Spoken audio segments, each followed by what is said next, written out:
एक गांव में एक अमीर जमींदार रहता था। उसे अपने पैसों पर बड़ा घमंड था। जितने अधिक पैसे उसके पास थे, उतना ही वह कंजूस भी था। अपने खेतों में काम करने वाले किसानों से वह खूब काम करवाता, मगर पगार कौड़ी भर भी न देता। मजबूर गरीब किसान मन मारकर उसके खेत में काम करते। उसी गांव में रामू नामक एक किसान रहता था। उसके पास थोड़ी सी जमीन थी। उसी में खेती बाड़ी कर वह अपना और अपने परिवार का गुजारा चलाता था। रामू बड़ा मेहनती था। वह दिन भर अपने खेत में काम करता और अपनी मेहनत के दम पर इतनी फसल प्राप्त कर लेता कि अपने परिवार के लिए 2 वक्त की रोटी जुटा सके। गांव के बाकी किसानों के पास रामू के मुकाबले अधिक जमीनें थीं। वे रामू की मेहनत देखकर हैरान होते कि कैसे इतनी सी जमीन में वह इतनी फसल उगा लेता है। एक साल गांव में भयंकर सूखा पड़ा। बिना बारिश के खेत खलिहान सूखने लगे। गरीब किसानों के पास सिंचाई की कोई व्यवस्था न थी। वे सिंचाई के लिए बारिश पर ही निर्भर थे, इसलिए उनकी सारी फसल बर्बाद हो गई। रामू के साथ भी यही हुआ। अपने छोटे से खेत में वह किसी तरह अपने परिवार का पालन पोषण कर रहा था। अब उनके सामने भूखों मरने की नौबत आ गई। मजबूरी के कारण वह गांव के जमींदार के पास कर्ज मांगने गया। जमींदार कंजूस तो था। उसने सोचा कि यदि उसने रामू को पैसे दिए तो यह लौटा तो पाएगा नहीं, इसलिए इसे अपने खेत में काम पर लगा लेता हूं। मेहनती तो यह है ही और मजबूर भी। कम पैसों में दुगुनी मेहनत करवाऊंगा। उसने रामू से कहा, देख रामू, मैं तुझे कर्ज तो दे नहीं सकता, लेकिन तेरी इतनी मदद कर सकता हूं कि तुझे अपने खेत में काम पर रख लूं। तुझे महीने के 1000 रुपए दे दिया करूंगा। पर मालिक, दूसरे किसान तो 2000 पाते हैं। रामू बोला, करना है तो कर, वरना मेरे पास किसानों की कमी नहीं। जमींदार बोला। मजबूर रामू क्या करता? हामी भरकर घर लौट आया। अगले दिन से जमींदार के खेत में काम करने लगा। मेहनती तो वह था ही। वह खूब मेहनत और लगन से काम करता। उसने 4 महीने का काम 2 महीने में ही कर दिया। यह देख जमींदार बहुत खुश हुआ, लेकिन इसके मन में मक्कारी जाग उठी।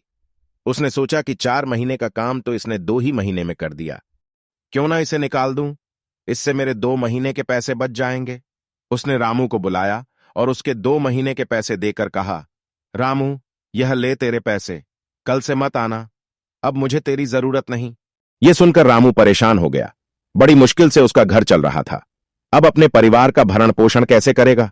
वह जमींदार के सामने गिड़गिड़ाने लगा कि उसे काम से न निकाले, लेकिन जमींदार ने उसकी एक न सुनी और उसे काम से निकाल दिया। रामू आंखों में आंसू लेकर घर लौटा। चिंता से रात भर उसे नींद नहीं आई। सुबह उठकर उसने फैसला किया कि वह फिर से जमींदार के पास जाएगा और उससे विनती करेगा कि उसे वापस काम पर रख ले। वह जमींदार के घर के सामने जाकर बैठ गया। सुबह उठकर जाट जमींदार अपने घर से बाहर निकला तो रामू को घर के सामने बैठा हुआ देखा। उसने रामू से पूछा, क्या हुआ रामू, क्यों आया है? रामू जमींदार की पैरों पर गिर पड़ा और गिड़गिड़ाते हुए बोला, मुझ पर दया कीजिए मालिक, मुझे काम पर रख लीजिए, मेरा परिवार भूखा मर जाएगा। जमींदार ने उसकी एक न सुनी और उसे धक्के मार के वहां से निकाल दिया। रामू उस समय तो वहां से चला गया, लेकिन अगली सुबह फिर सेठ के घर के सामने जाकर बैठ गया। जमींदार ने उसे फिर बुरा भला कहकर भगा दिया। अब से रोज यही क्रम चलने लगा। रामू रोज जमींदार के घर के सामने जाकर बैठ जाता और जमींदार उसे भगा देता। पूरे गांव में इस बात की चर्चा होने लगी। सब जमींदार को भला बुरा कहने लगे। तंग आकर जमींदार ने सोचा कि क्यों ना कुछ दिन परिवार सहित दूसरे गांव चला जाऊं। मुझे घर पर ना देखकर रामू यहां आना बंद कर देगा। अगले दिन वह परिवार सहित दूसरे गांव अपने रिश्तेदार के घर चला गया। 10-15 दिन रिश्तेदार के घर रहने के बाद जब वह अपने घर लौटा तो मोहन को अपने घर के सामने बैठा नहीं पाया। वह मन ही मन खुश हुआ कि चलो उससे पीछा छूटा, लेकिन वह चकित भी हुआ कि आखिर रामू ने आना बंद क्यों कर दिया। एक जमींदार ने कहा, मालिक, आज जब दूसरे गांव चले गए थे तब भी रामू आपके घर के सामने बैठा रहता था।